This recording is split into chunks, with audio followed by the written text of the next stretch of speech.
Advantage. ఇతను ఏమంటున్నాడు, నేను నా మాట చూడండి, నా పని చూడండి, నేను నా వలన మీ ఇంటికి ప్రయోజనం చేకూరిందో లేదో చూసుకుని ఓటేయమంటున్నాడు. ఇతను 14-19లో నా వల్ల మీ ఇంటికి ప్రయోజనం జరిగితే ఓటేయండి అని చెప్పలేకపోతున్నాడు కదా.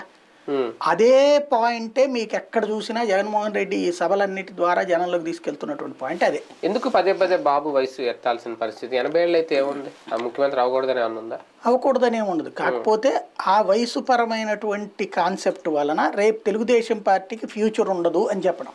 బేసిక్గా లోకేష్ బలహీనుడు. ఇప్పుడు మీకు ఏజెన్సీ ప్రాంతాలు, రాయలసీమ ఈ ప్రాంతాల్లో ఎట్లా ఉంటుందంటే, పల్లె ప్రాంతాల్లో పార్టీని నమ్మాలంటే పార్టీ రేపు పొద్దున మనల్ని కాపాడుతుంది, కాసుకోవడం అంటారు.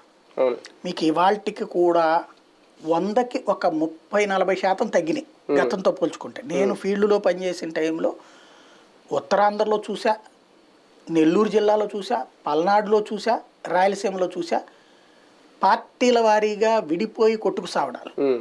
ఒక పార్టీ అధికారంలోకి వస్తే రెండో పార్టీ వాళ్ళు, కాంగ్రెస్ అధికారంలోకి వస్తే తెలుగుదేశం వాళ్ళు ఊర్లో వదిలేసి వెళ్ళిపోవాలి. నెల్లూరులో పట్ట ప్రాంతాలు అంటారు, పల్నాడులో ఊళ్ళకి ఊళ్ళు అంతే, రాయలసీమలో అనేక ఊళ్ళల్లో అంతే. వాళ్ళకి 100 కోట్ల ఆస్తుంటుంది ఆ ఊళ్ళో.